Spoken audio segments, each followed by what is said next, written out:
KevGrad is here, and I'm back with another video.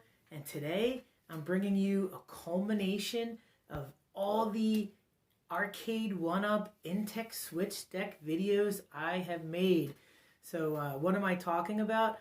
Well, the Intec Switch Deck is so cool. You can put so many devices into it and it works perfectly. But there's this one problem. It creates a mess of systems under your 1UP. So over the last week, I put some thought into it, and I wanted a way to organize all the systems that I have plugged into my Arcade Intec Switch Deck, or my Arcade1up deck. And I think I came up with something, and I wanted to share it with you guys to see what you think in case you wanted to do something like this for your Arcade1up Intec Switch Deck. So let me show you without further ado. All right, everybody, here it is. Here's what I came up with to organize my Arcade1up Intec Switch Deck. So the first thing I wanted to do was kind of put a door on this thing because I removed my J panel, but I couldn't find anything that would actually fit this until when I was cleaning up my room, because my wife was telling me to. If you watched my last video, I found this. And this is an Arcade1up bezel that came with the arcade, or the II Arcade. And it's an II Arcade bezel because I upgraded to the glass, and I noticed it fits perfect into the space I want. So the only thing that I had to do is somehow get the bezel from the II Arcade attached to the 1UP. And this is a little tricky because this is plexiglass, and it is very hard to work with plexiglass. So what I did was I went out to Home Depot and I got some very, very small hinges. And what I did was, in order to make this plexiglass not shatter, I took a drill bit, a very, very small drill bit, and I heated it up with a lighter, and then I drilled a small pilot hole into the plexiglass. And then that was enough to guide the screw into the plexiglass without breaking it, and it's perfect. It opens and closes exactly what I wanted. Just something to put an accent on this so the door closes. And as you see here, it looks pretty good. You can see inside of it. So now let's take a look at the rest of the mods I did to this thing. So if you remove your J panel, you'll notice immediately that this is exposed MDF, and it looked tacky. So the next thing I did, I basically just blacked this out with $5 contact paper from Hobby Lobby. I went over the weekend and they had it for like $5.20, and it's perfect. So it adhered to in seconds. I just cut it.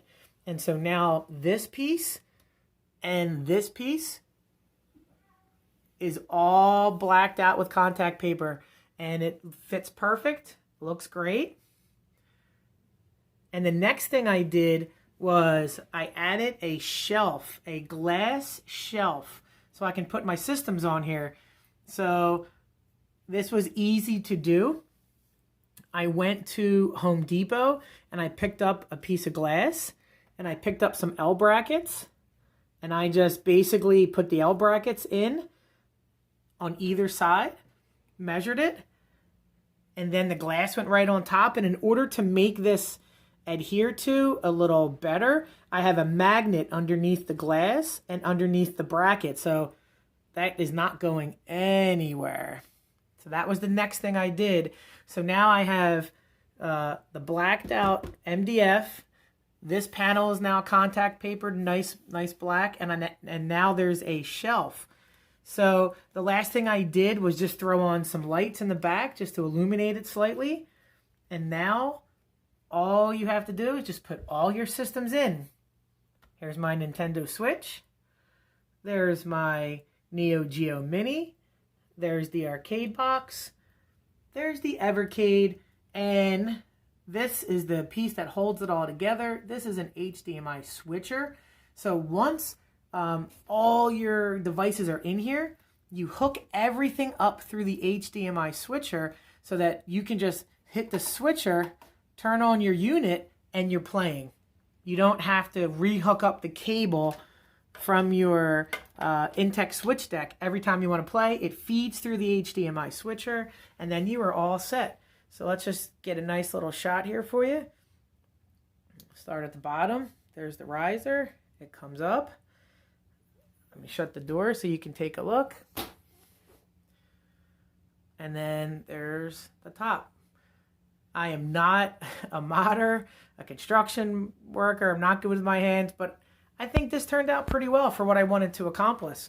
I just wanted to make this look nice, put something a little bit more than what I had, put a shelf in, clean up the MDF that was exposed, and put some lights. So now I have every system that I want to play is all here, and I think it looks good. So if you have the Intec Switch Deck and you have a bunch of systems, here's some ideas for you to clean up what you have. The last thing that I did, I have a surge protector all the way in the back. So the cables run all the way back there, so you don't see them behind the machines. It's all in the back of the 1UP. So it's a pretty clean look if you look inside. And I have room to add some more systems as well. So just a quick video. I wanted to show you what I came up with to organize this because, man, it was a mess. I had cables all over the floor, all over the back, and now I have every system neatly organized at my fingertips that I could just turn this on and play. Let me tell you, this is pretty much the setup that can handle almost any game you want to play. So this is a very versatile Arcade1up now, and I really like it with all the work that I put into it. Let me know what you think. If you have any questions, if you want to know what exact equipment I bought for the hinges, or if you want to know the contact paper I purchased or the shelf, I have all those parts. I think all told it was like 20, 30 bucks. The glass was $5. Contact paper was $5. These hinges were only like $2. Very, very cheap stuff. This is not breaking the bank type of stuff. I had the LED lights already, so I probably paid less than $7 for them on Amazon. You can get them really cheap. And that's about it. I hope you liked the video, and I will see everybody soon. Have a good night.